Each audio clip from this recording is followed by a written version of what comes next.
just a little bit. And this is my first go. I may have to move that. I want to put this on. And look at that. That looks all nice. That looks good. Look at your cover plate. Man, these are pretty dirty. They probably should be cleaned. That might be something I'll have to do another time or something, but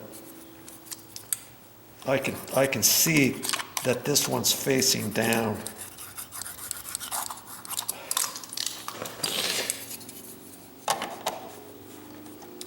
That looks pretty good, huh? Now, I can check this.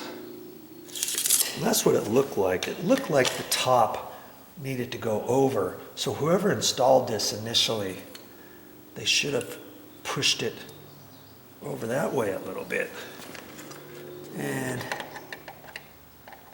so I'm going to see what I can do about that, if this will move.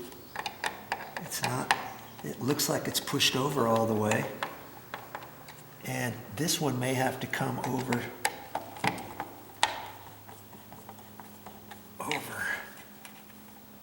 that way a little bit.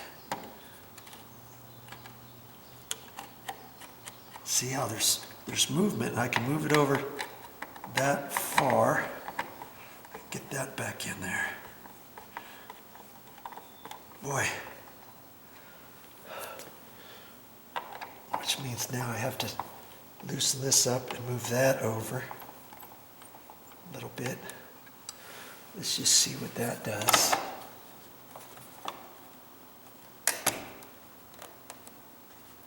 Looks like the top of this one has to go over that way to the right, just a hair if I can. Okay.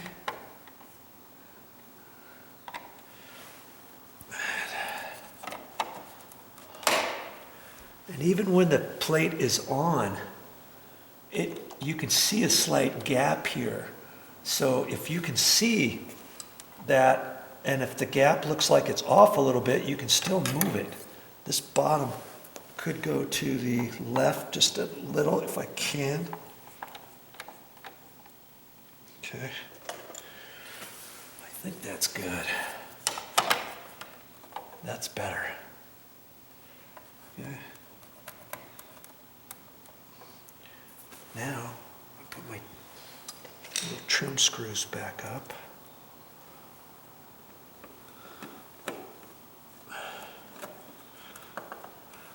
I just keep them loose until I get them all connected. Don't tighten it, your first screw or even your second one, because this might need to slightly shift one way or another.